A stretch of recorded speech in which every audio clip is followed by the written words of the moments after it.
Монголын үндэстний кино урлаг үүсч хөгжөөд аль хэдийнэ 80 жилийг ардаа үджээ. Энэхүү түүхэн хугацаанд та бидний мэдэх олон мянган авьяаснууд өөрсдийн орон зай, байр суурийг бий болгож чадсан. Тэдний нэг бол Монгол улсын соёлын тэргүүний ажилтан, жүжигчин, дуу оруулагч Давуу Гочрын Элбэг сайхан билээ.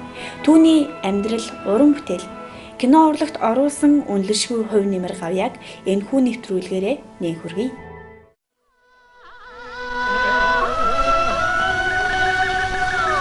Тунгалаг тамир долиглон яралзан урссаар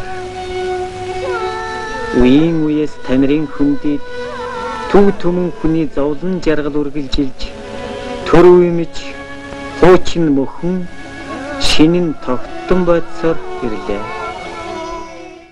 Монголын кино урлагийн дуу хоолойд бол Элбэг сайхны дуу хоолой шиг тийм сайхан одоо уянгын тийм одоо ийм хоолой бол тун ховор байсан. Одоо бол ер нь гарч ирэхгүй тийм хоолой. Танаас зүгээр нэг жишээ өгөхөд тунгалаг тамирын нөгөө энэ хүнийг эрдэнэ гэдэг гэл явж байгаа шүү дээ тийм ээ. Тэрийг л сонс.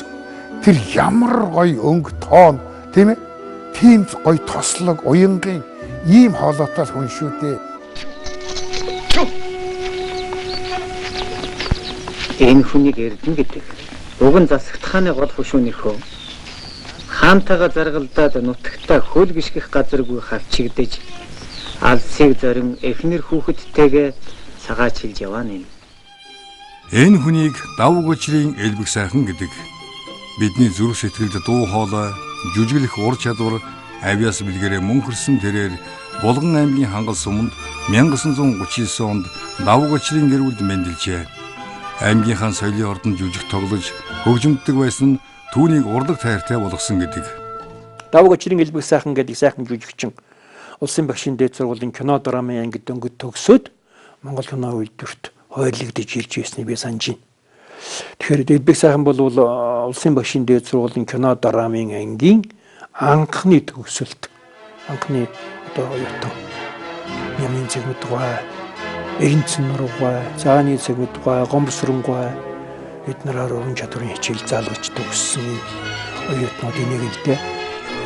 Ийхүү Давуу Гочрын Элбэг сайхан Монгол кино гэх их айлд анх аман хуурын төмрийн дүрээр жүжигчний мэргэжлийн диплом хамгаалж өөрийн гэсэн дүр төрх, өнгө хоолой, авьяас чадвараа нээн харуулсан билээ.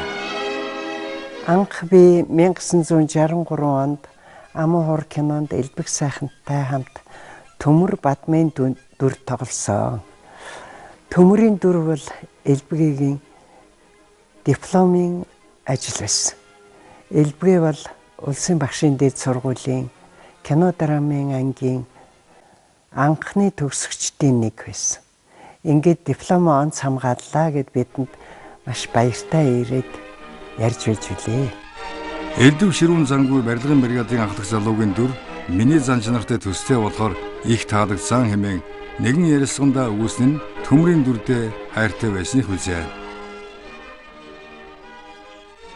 Манайх цусланд гарчхаад баг тэнгэрийн ам цусланд гараад тэгээд манай ээж гаднаас орж ирэл. Тэгэл нөгөө охин юм аяа сууж идэг.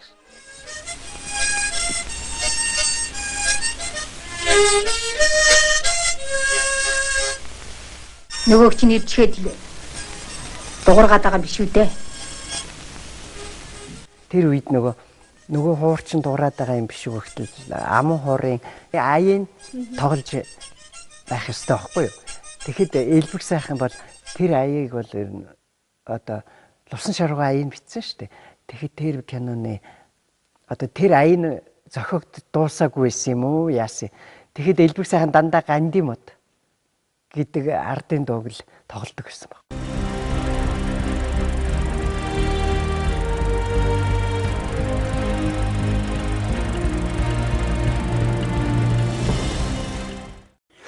Элбэг сайхан бол одоо кино дараа нь төгсөж ирсэн манай хос морьтой хүмүүсийн нэг гэж би хэлдэг.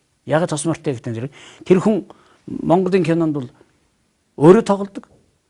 Бас дуу оруулдаг. Зүгээр ер нь бол ингээ харахад бол аль алийн эзэмшиж чадсан учраас би хос мортой гэж хэлж байгаа. Долгорын зовлон шаналыг дөлгөөхөн хэрнээ өрөвдөн хоолоогоор чихэнд бус сэтгэлд мэдрүүлсэн дуу оруулагч давгачрын элбэг сайхан өдгөө бидний дунд өгөөж кинонд мөнх амьдарсаар байна. Хорвоо чи хүний зовлон цадах болоогүй юу?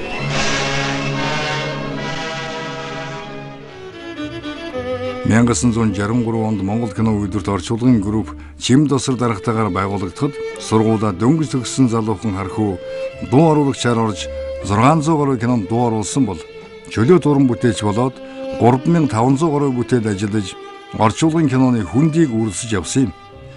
Мөн өөрөө голбаа тусах дүрдэн тоглосон хэдий ч хамт тоглосон жүжигчдийн дууг оруулж Чимэд осор, Дамдын базар, Дамчаа, Бадам гаруй, Осор, Дагиран зэрэг кинонд оруулалтын мансруутай мөр зэрэгсэн ажиллаж үеийн нөхдөд мандайлан явсан авиаслаг уран бүтээлч байдаг. Элбэг сайхан одоо Монгол кино үйлдвэрт чинь киног одоо орчуулна гэж ингэж ярьдаг, дубляж хийн гэж орсоор ярьдаг тийм ээ. Хам барина гэж монголчууд ярьж байдаг тийм ээ. Тэр үеийг л одоо үедэл эд Монголын уран сайхны кинонд тоглох өдөө найруулж ажиллахын хажуугаар зүгээр киноны орчуулгын киноны жүжигчин гэдэг бол элбэг сайхан үнэхээр чадварлаг байсан. Монгол кино үйлдвэрийн 60-аад он, 70-аад он, 80-аад оны үеийн орчуулгын киног нуруунд дээрээ үүрч явсан гол хүний нэг бол элбэг сайхан яахын аргагүй мөн. Элбэг сайхан ийм нэг залуу гэж нэг кино бай. Тэрний тэр Леонид Крыловын дууг бол маш гайхалтай байсан. Ерөөд Крылов өөрөө Монголоор байгаа юм шиг ингэж хийсэн. Сайн байна уу? Сайн уу? Юу тэгдэ? Юм гээд? Хүссэн хүний олсон уу? Үгүй. Үлгэр саннууч? Эмгэнэ чамд ярьж өгсөн үлгэрийг? Нүцгэн хүүхний тухай юу? Тийм. Санаж байна. Чи битгий үнэ биш. Тэр чинь үхэл биш ээ. Амраг хайр тэгж явдаг юм штэ. Үгүй юу гэнэ? Би ойлгохгүй. Амраг хайр тэгж явдаг юм. Тэр чинь яах гэж тэгж явдаг юм бэ? Хүн түүнийг таниасаа гэж, битгий мартаасаа гэж. Тэр чинь бас нүцгэн гэж юу дээ? Тэр их гол их сайхан. Ганц ч л үзэх юмсан да тэр нэг. Тэр чамд хүрч ирэх вэ? За ирэхгүй л яа. Бас нэгэн хүн ирээд яаж жаргал олохыг зааж өгөхийг хүлээж сууж болохгүй шүү дээ. Тийм үү? Тийм ээ. Монголын кино дөрвийн үлдээгээс гадна дуу хоолойгоо мөхөлдөлдөөсөн. Тэгэхээр маш чадам хийж ийм жүжигчин байсан.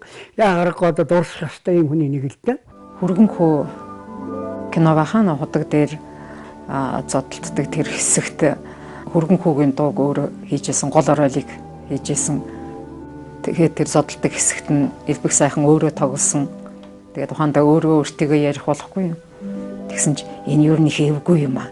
Өөртөө яриад байх чинь гэдэл нэг орж ирж байсан.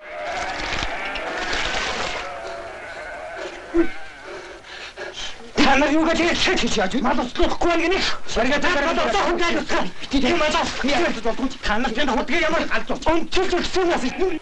Танаа энэ хүргэн чинь мад услуулахгүй ховоо болоод яваад байхад тийм үү? Энэ мос амд дээрх мөрөх санаатай. Эдээ элбэггүйгээр Монголын одоо орчуулгын киног хийхэд хэцүү дээ. Яагаад үгэж би ганцхан юм хэлье. Найруулагч нар ингээ кино аавна. Заавал жилд 4 кино орчуулна. За ер нь элбэг сайхан будаацлалтан да. Тэр нэг уран сайхны зүйл ингээ одоо та нар одоо ямар хайч юм. Гэхдээ чиний кинон дээр элбэг сайхан гол дүр. Гэхдээ чиний кинон дээр тэр хөвгөн одоо голсон. Гэхдээ чиний кинон дээр. Гэхдээ яах дээр одоо бас миний кинон дээр гараад ирэх. Бөөн юм бол. Тэгээд манайд биднээс бас хэлжсэн байхгүй чи бол ер нь нэг л кинон дээр ингээд дуу хийгээд тагс. Тэгсэн сүүлдээ манайд бол хоолойгоо өөрчилдөг болсон. Тоглолтоо өөрчилдөг болсон. Зарим үед элбэг сайхан уу гэмээр ярина гэж. Гэхдээ хүн бас тэгж хувирд юм байна. Зөвхөн нүрээрээ биш хоолойгоороо ингэж хувирдаг ийм хүн бол яахан аргагүй одоо манай элбэг сайхан. Элбэг сайхан жүжигчин фронтод явах үргэлжлээд кинон дээр нэг эмэгний дүрд дуу хийсэн. Яагаад хийсэн бэ гэхээр гинт эмэгний дүр гараад ирсэн чинь дуу хийхэд жүжигч байхгүй. Бүх эмэгтэй жүжигч настай улсууд нь яваад өгсөн. За тэгээд за бүгд харьцсан байна. Одоо яах вэ гэж тэгжсэн. Би хийчихье. Тэгэл гүйж гараад микрофоны өмнө очиод өгдөг чинь за хүмнэ гэж хэлсэн чи би тэд бүр тэр арт тал чинь хөхрөөд унчихсан. Тэгээд өөрөө тэр чинь яг дуу хийж байгаа хүн гэдэг бол одоо биеийн үндэл өөрийнх нь тэр байгаа төр бүгд ижлэн л болж тэр чинь дуу нүгний гарна шүү. За дорж юм. Энийг мартав да. Дорж хомон тэр балдан болж байгаа газар очих болов. Магадгүй. Очиж л таарна та.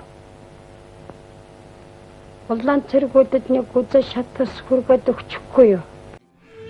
Тэгэж зогсохгүй гарын 5 хуруу фронтод явах өрөөдлөг их мэт хэд хэдэн киноны туслах найруулагчаар ажилласан бөгөөд Аман хуур, Гэмшил зэмлэл, Нийслэл хүү, Өглөө, Анхны алхам, Хүргэн хүү, Хайрхан өндөр хаан байна, Газрын жигүүр, Эхлэл, Дэмслийн уж, Санаж яваарай, Ирж яваа цаг, Мантухайсан хатан, Хачин хүн, Хааны сүүчин хатан зэрэг олон кинонд гол ба туслах дүрүүдийг бүтээсэн юм.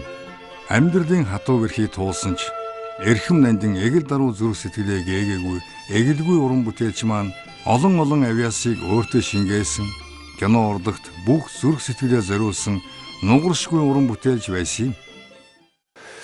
Элбэг сайхан жүжигчин бол дүрээ аваад байна шүү дээ. Дуу оруулах дүрээ аваад уншина. Заавал уншин тэмдэглэгээ заавал хийнэ. Тэгж байж нөгөө уран бүтээлч чанартай болдог ийм л уран бүтээлч. Түүнээс одооны хүүхд шиг зүгээр савсуп бий чаддаг юм гэдэг ингээд онгоройлог аваад уншиж байгаа юм биш. Авангуутай зохиолоо авлаа. Энэ дээр нь Люфтваффе, энэ дээр нь татах юм байна. Энэ дээр нэг юм дандаа тэмдэглэгээ. Энэ бол уран бүтээлчийн чанар. Тэгээд дууныхаа өнгийг захирч чаддаг ийм л уран бүтээлч. Хэнийг ч алагчлахгүй найзлаж, хайрлаж, хүндэлж явсан түүнийг хүн бүхэн алиа хошин зантай, уурдах гэдгийг мэддэггүй, уужуу сэтгэлтэй, даруй зөөлөн зантай, хэнд ч муу сандгүй нэгэн хэмээн дурсдаг.